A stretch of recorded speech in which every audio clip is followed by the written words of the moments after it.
Selamat malam untuk Indonesia bagian timur dan bagian tengah ya. Dan selamat sore menjelang malam untuk Indonesia bagian barat, karena RSN sekarang sudah seluruh Indonesia, setiap kabupaten ada. Bersyukur, puji Tuhan ya, puji Tuhan. Seperti yang sudah saya sampaikan di siang hari tadi, bahwa saya akan membantu Anda. Ini khusus ya bagi Anda yang masih terkendala dengan jam atau waktu meditasi rutin di RSN. Ini nanti voice-nya saya kirim di grup 01 sampai 04, biar teman-teman atau saudara kita yang lain juga bisa menikmati voice saya. Sebelumnya saya minta izin dulu kepada Pak Elisa, bukan mengurangi rasa hormat saya hanya inisiatif untuk membantu teman-teman kita agar lebih menikmati yang namanya energi. Oke, saya buka. Mengingat kita bermeditasi itu kan menggunakan nafas ya. Nah, nafas ini dianalogikan adalah ruh atau kekudusan atau Nur Muhammad kita, atau pecahan energi dewa yang setiap hari, setiap saat, setiap waktu itu selalu kita hirup, walaupun keadaan kita nggak sadar, pas kita tidur atau pas kita keadaan sakit atau koma di rumah sakit tentunya.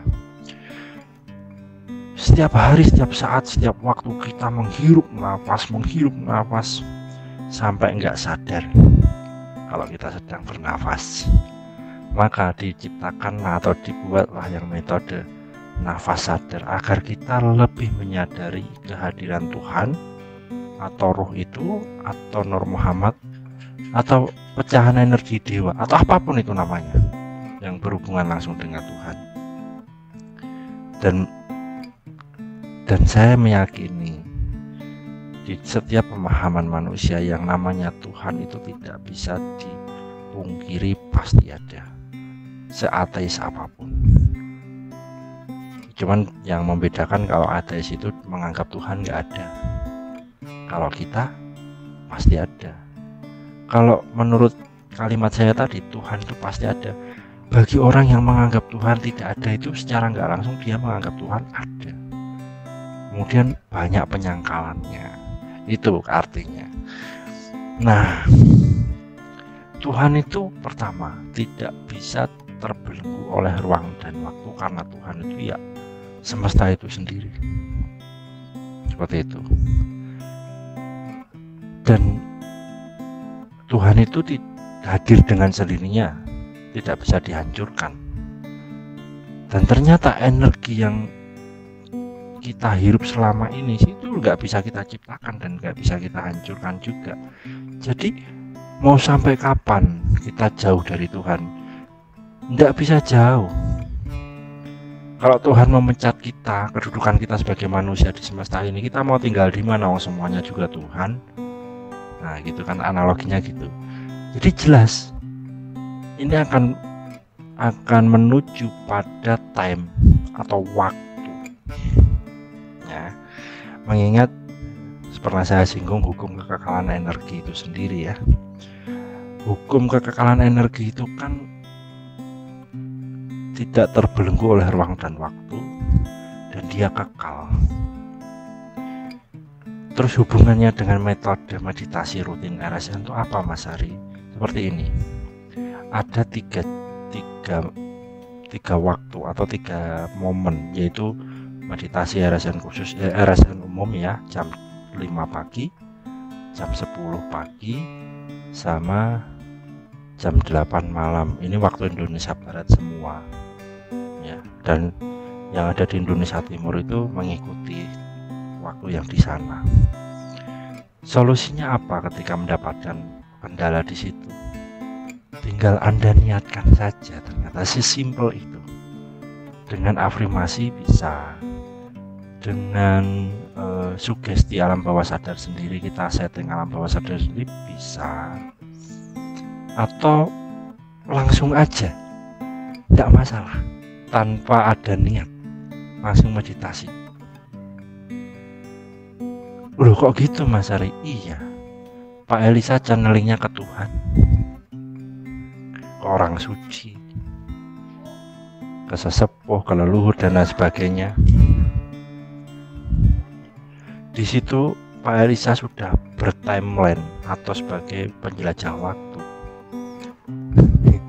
Pak Elisa itu udah melakukan eksperimen time traveler atau penjelajah waktu. Kita pun juga secara nggak langsung.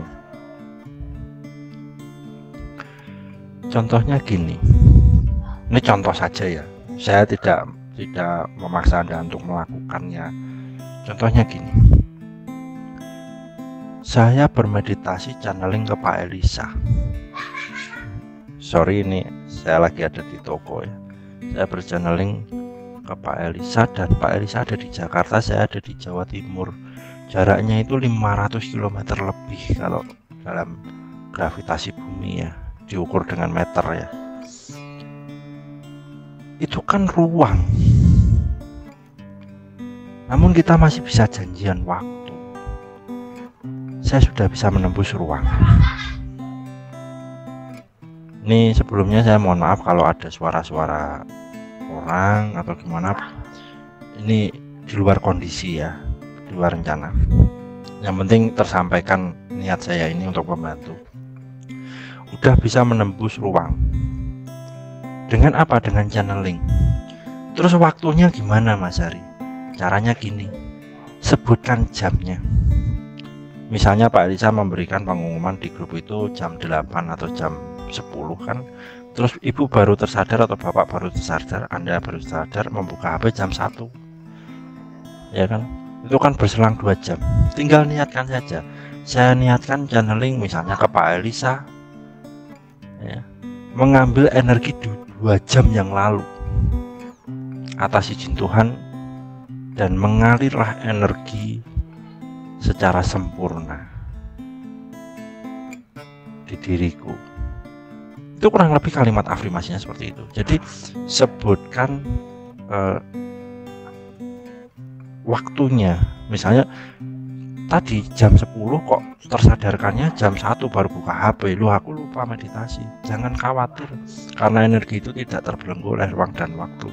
Niatkan saja terhubung di 2 jam yang lalu, karena energi yang di 2 jam yang lalu itu masih ada. Itu menembus dimensi. Bahkan ada teknik ini buat Anda yang sering melakukan tapi nggak sadar ya. Saya jelaskan, niat terhubung saja itu udah mengalir energinya. Karena Pak El sama saya itu tidak pernah memberatkan kehidupan orang lain. Justru bagaimana cara memperingankan hidup orang lain dengan masalah-masalahnya, dengan problem-problemnya. Karena kami berdua, saya sama Pak El itu hidupnya udah berat, nggak pengen berat-beratin orang lain. Kalau pengen berdamai, kalau pengen hidupnya ringan, tenang dan damai, ya damaikanlah orang lain, ringankanlah beban orang lain, seperti itu. Ya solusinya seperti itu tadi. Misalnya terhubung di 2 jam yang lalu bisa, atau hanya sekedar meniatkan untuk terhubung. Kalau pengen bareng niatkan dan tubuh fisik kita masih bekerja, boleh. Namun ada namunnya. Itu memiliki kapasitas atau kualitas masing-masing. Contoh, beda rasanya kalau meditasi bareng dengan time yang sama. Makanya tidak perlu dipaksakan. Kalau dipaksakan nanti muncul sebab yang jelek, meninggalkan tanggung jawab di saat jam itu. Itu membuat meditasi Anda nggak konsen dan Anda semakin jauh dengan Tuhan. Seperti itu. Jadi kalau emang benar-benar ada waktu yang tepat, lakukan. Kalaupun tidak ada waktu yang tepat, boleh meditasi dengan gerakan niatnya terhubung di 2 jam yang lalu atau 3 jam yang lalu, tergantung. Kalau memang benar-benar tidak bisa, fisik nggak bisa, waktu nggak bisa, niat terhubung selama 24 jam, niat terhubung selama 1 tahun, tanpa putus boleh. Itulah energi. Itulah hukum kekekalan energi. Dan itu udah mengalir, cuman ada kapasitas power yang dirasakan masing-masing. Tidak sama, beda seperti meditasi bareng. Meditasi kualitasnya bareng itu dalam satu momen kayak di M7C itu kan, mau Indonesia Barat, Indonesia Timur, Indonesia Tengah, itu kan bareng semua. Sensasinya juga beda yang dirasakan, powernya kuat. Karena kesepakatan tadi. Pernah saya singgung juga tentang kesepakatan kan. Jadi jangan pernah meragu-ragukan yang namanya energi kalau Anda bermain energi. Selagi Anda bermain energi, Anda masih terhubung dengan Tuhan. Gitu. Dan sampai kapanpun akan selalu terhubung. Tidak ada waktu jeda 1 milidetik pun. Dan latihannya kalau langsung terhubung dengan Tuhan, kalau belum bisa ke Pak Elisa. Latihan channeling, terhubung sama Pak El dulu.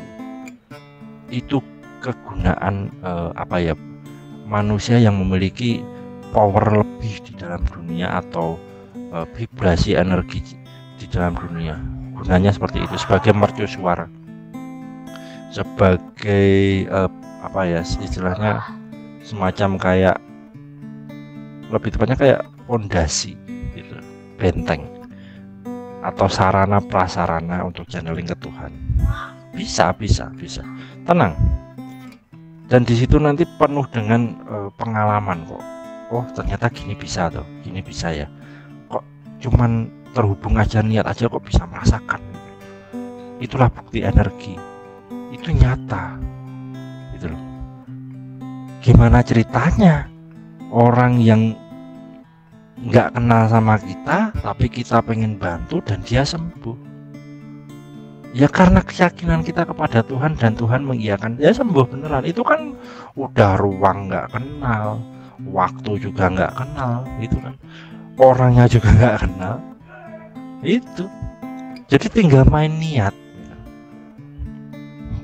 Jangan pernah meragu-ragukan energi, karena itu sama aja meragu-ragukan Tuhan dalam kehidupan Anda. Oke, thank you, terima kasih.